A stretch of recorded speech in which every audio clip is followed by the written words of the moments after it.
O ministério de mestre ou doutor. Texto áureo. De modo que, tendo diferentes dons, segundo a graça que nos é dada, se é ensinar, haja dedicação ao ensino. Romanos 12, versículos 6 ao 7. Verdade prática. Os vocacionados por Deus para o ministério do ensino são por Ele chamados para edificar a Igreja de Cristo. Leitura complementar.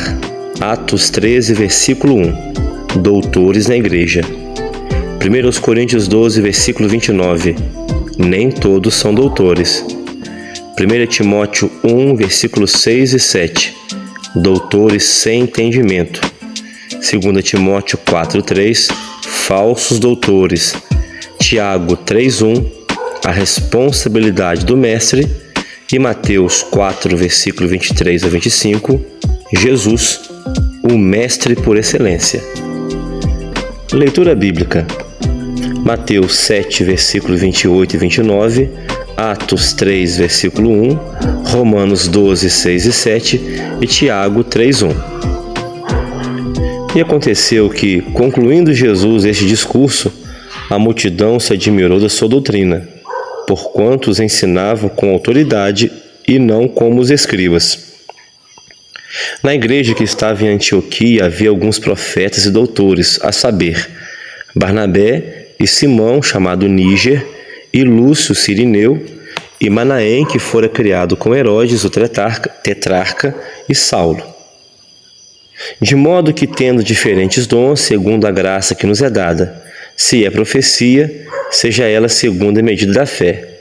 Se é ministério, seja ministrar. Se é ensinar, haja dedicação ao ensino.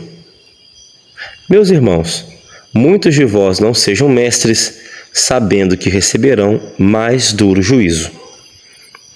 Objetivo geral: retratar a missão do ministério de mestre.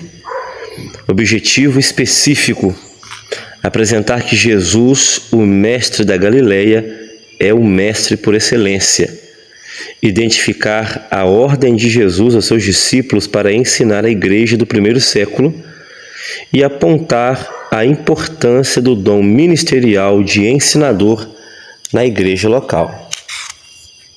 Introdução. Nunca foi tão necessário como hoje a igreja cristã investir na figura do mestre cristão. Quando o crente é ensinado a estudar a Bíblia para compreender o mundo e a cultura bíblica, relacioná-la com o mundo do século XIX e aplicá-la à vida das pessoas de maneira competente, o risco de sofrermos o engano é amenizado. Para quem pensa ser prejudicial à vida espiritual estudar a Bíblia com seriedade, deveria pensar na elaboração das traduções bíblicas, por exemplo, disponíveis no Brasil. Se não houvesse homens e mulheres levantados por Deus e versados na erudição, nas línguas hebraica, grega, aramaica, egípcias e outras, em cultura oriental, a arqueologia para se achar manuscritos dos mais antigos possíveis, por certo, não teríamos a Bíblia traduzida em nosso idioma português. Por isso, valorize quem se esmera por conhecer mais as Escrituras. O ministério do ensino da palavra é primordial para a igreja exercer o discernimento no que tange ao tempo em que vive, como culturas, teologia, filosofias, etc. Tão importante é a função do mestre na igreja que as Escrituras declaram o quanto ele deve esforçar-se intelectualmente para exercer tão nobre tarefa. Romanos 12, 7 e 1 de Timóteo 4, 13. É uma tarefa importante e indispensável que exige muito de quem desempenha. Capítulo 1. Jesus, o mestre por excelência. 1.1. O mestre da Galileia. Doutor incomparável. Percorria Jesus toda a Galileia, ensinando nas suas sinagogas e pregando o evangelho do reino. No ministério terreno, seus sermões, ensinos e discursos eram inflamados pelo amor às pessoas. Diferente dos escribas, Jesus ensinava como quem tinha autoridade, conforme está registrado em Mateus 7, 28 e 29. A verdade emanava da pessoa de Jesus. Os que o ouviam só tinham duas opções: ou amá-lo ou odiá-lo. Era impossível ouvi-lo e ficar indiferente. Jesus transtornava a consciência do acomodado e aquietava o coração do perturbado. 1.2 O Mestre Divino. Em visita a Jesus, um mestre da lei chamado Nicodemos, educado nas melhores escolas religiosas de Israel e grande conhecedor das escrituras hebraicas, reconheceu em Jesus um personagem incomum do seu tempo. Esse mesmo fariseu, que era príncipe dos judeus, afirmou que o nazareno não poderia fazer o que fazia se Deus não fosse com ele. Jesus é chamado mestre cerca de 45 vezes ao longo de todo o Novo Testamento. 1.3 O mestre da humildade. A fim de ensinar os discípulos acerca da humildade, Jesus levantou-se da ceia, tirou as vestes e, tomando uma toalha, cingiu-se. Depois, pôs água numa bacia e começou a lavar os pés dos discípulos e enxugar-lhes com a toalha com que estava cingido. João 13, versículo 4 e 5. Que cena chocante para os judeus! A pergunta de Pedro descreve essa perplexidade. Era inimaginável um mestre encurvar-se para lavar os pés de pessoas leigas. Jesus era um mestre e deu o exemplo aos discípulos. O Emanuel, o Deus conosco, encurvou-se diante dos homens. E isso se deu porque o ensino de Jesus não era um mero discurso, mas espírito e vida. João 6,63. Ele nos convida a fazer o mesmo. Vós me chamais mestre e senhor e dizeis bem, porque eu o sou. Ora, se eu, senhor e mestre, vos lavei os pés, vós deveis também lavar os pés uns dos outros, porque eu vos dei o exemplo para que, como eu vos fiz, façais vós também. No capítulo 1, nós aprendemos que Jesus, o mestre da Galileia, é reconhecido em todo o Novo Testamento tanto como o mestre divino quanto o mestre da humildade. Capítulo 2. O ensino da Bíblia na Igreja do primeiro século. 2.1 Uma ordem de Jesus.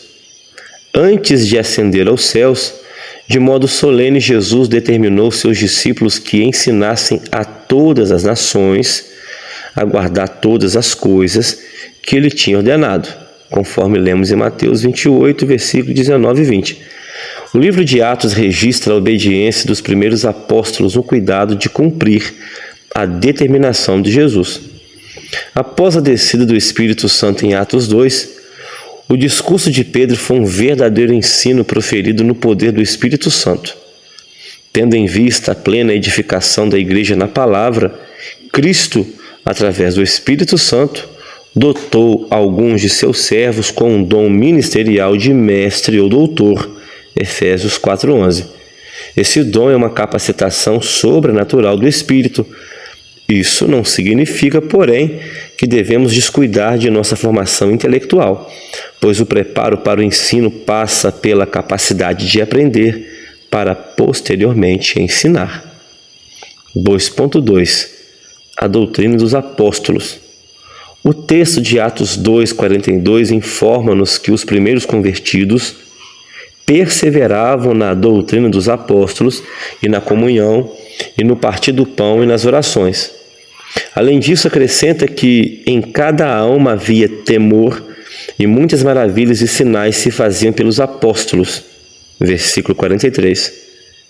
A doutrina dos apóstolos aqui referida trata-se do conjunto de ensinos de Cristo, ministrados por eles de forma constante e eficaz para o crescimento integral dos novos crentes. 2.3 Um ensinamento persistente. Os primeiros mestres das Escrituras foram os integrantes do colégio apostólico.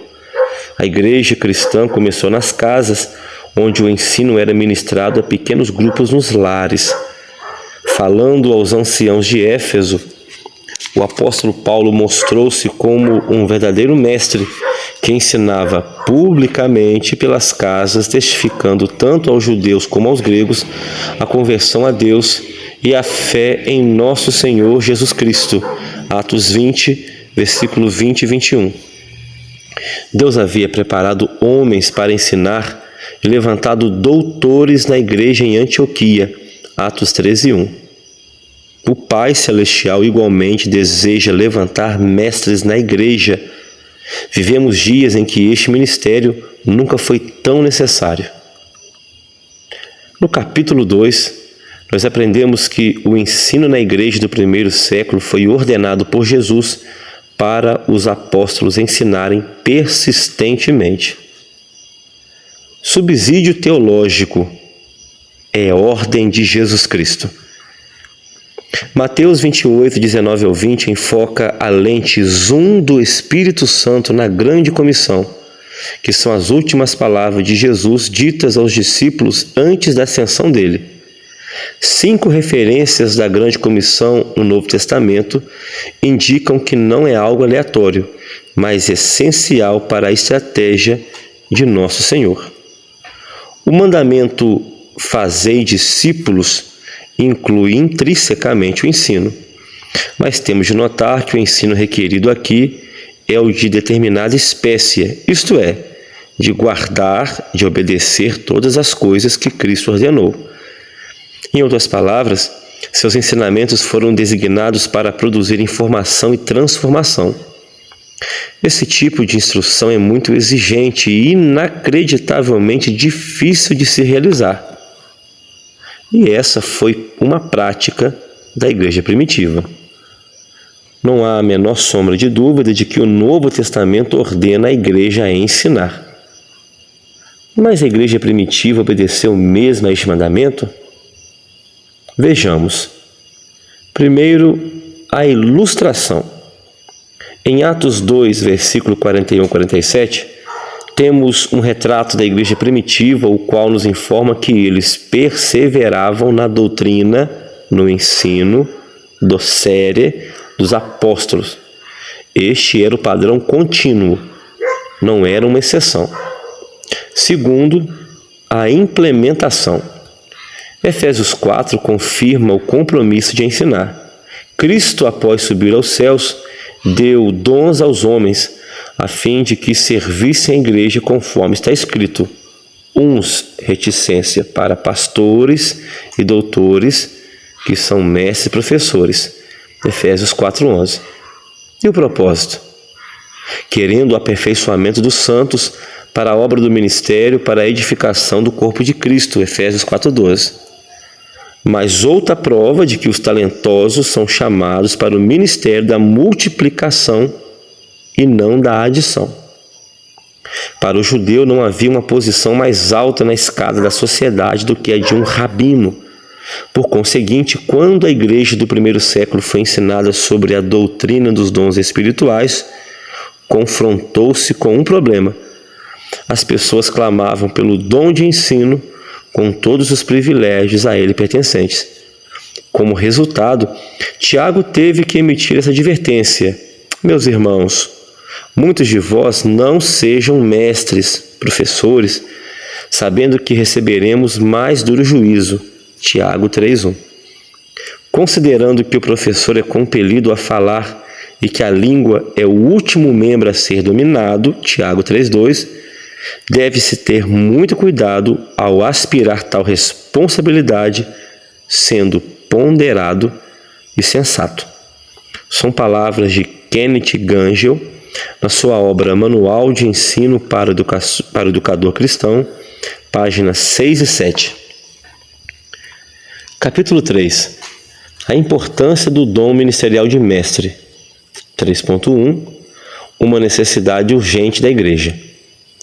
Para o ministério de ensino ser eficaz na igreja local, é preciso haver pessoas vocacionadas. Não são todas que reúnem informações exegéticas, históricas e literárias da Bíblia aplicando-as como é necessário. Deus concedeu à sua igreja mestres e é preciso que ela invista neles também. Muitas vezes, por absoluta falta de preparo dos obreiros, predomina a superficialidade bíblica, a infantilidade espiritual e o aumento do engano promovido pelas astúcias dos falsos mestres, conforme Pedro denuncia em sua segunda carta, capítulo 2, versículo 1. Esse dom do Senhor é para a igreja amadurecer em todas as dimensões da vida cristã, ao mesmo tempo em que desmascara os falsos ensinos. 3.2. A responsabilidade de um discipulado contínuo. Estamos acostumados a pensar que o discipulado termina quando o novo convertido é batizado. Não há nada mais equivocado do que isso. Cristo chamou-nos para ser os seus discípulos por toda a vida. Por isso, quem ensina e instrui os crentes para a maturidade da fé é um aprendizado diário, permanente, contínuo, tanto para quem é discipulado quanto para quem está discipulando. 3.3. Requisitos necessários ao mestre.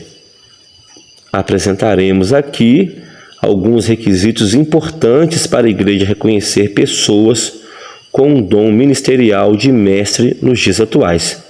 Primeiro, um salvo em Cristo. Não pode haver dúvidas quanto à própria experiência salvífica por parte do vocacionado para o ministério do ensino. Infelizmente, há pessoas que não creem naquilo que ensinam. Assim, não há verdade nem firmeza nelas. Segundo, o hábito de ler. Em nosso país, a leitura é um problema cultural. Se as pessoas leem pouco, a igreja pouco lerá. Entretanto, como ensinaremos se não lermos? O hábito da leitura era levado a sério no ministério do apóstolo Paulo, conforme lemos em 1 Timóteo 4,13 e 1 Timóteo 4 e 2 Timóteo 4,13. E terceiro, um preparo intelectual. A Bíblia é o instrumento de trabalho do ensinador cristão. Considerando este livro milenar, veremos que a cultura e o mundo da Bíblia são diferentes do nosso. Por isso, o mestre deve compreender o mundo da Bíblia, suas questões culturais, linguísticas, exegéticas, para não fazer apelações fantasiosas, apresentando-as como exposição da palavra de Deus. E por último, não menos importante, um coração em chamas. Martin Lloyd-Jones dizia que a verdadeira pregação era teologia em fogo. É vontade de Deus que o vocacionado ao ensino utilize os avanços das ciências bíblicas para pregar a palavra de Deus na força e no fogo do Espírito Santo.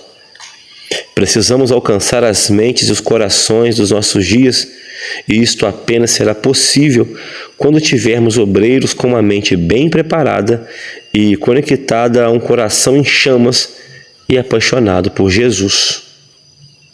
No capítulo 3, nós aprendemos que o dom ministerial de mestre é uma necessidade para a igreja local e uma responsabilidade para um discipulado permanente. Subsídio teológico.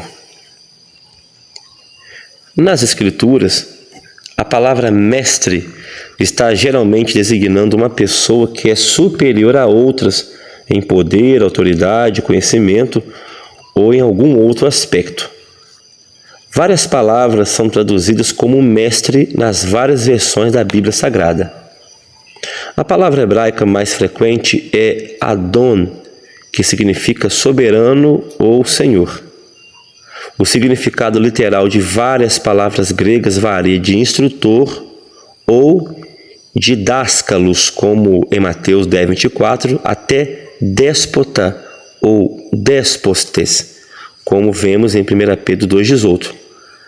Outra palavra grega traduzida como mestre é epistastes, que significa o meu mestre, o meu superior ou professor, como vemos em João 4:31. Duas palavras gregas para mestres ocorrem em Mateus 23:8 e 10. Vós, porém, não queirais ser chamados Rabi, de Rabi, meu mestre, a saber, o Cristo, e todos vós sois irmãos. E ninguém na terra chameis vosso Pai, porque um só é o vosso Pai, o qual está nos céus, e nem vos chameis mestres, categetes, que seria líderes, porque um só é o vosso mestre, que é o Cristo. São palavras de Charles Pfeiffer, na sua obra Dicionário Bíblico Wycliffe, páginas 1261 e 1262. Conclusão. É preciso desfazer a ideia propagada ao longo de décadas acerca do preparo intelectual do crente. Não é verdade que necessariamente ele esfriará na fé se estudar a Bíblia. Se fosse assim, Paulo seria o mais frio dos apóstolos do Novo Testamento, pois não havia obreiro mais bem preparado do que ele. Este, no entanto, soube conjugar preparo intelectual e o poder do alto. É disso que as nossas igrejas precisam. Homens cheios do Espírito Santo, mas, do mesmo modo, com a mente iluminada para responder com mansidão e temor à razão da nossa esperança. 1 Pedro 3,15. Amém.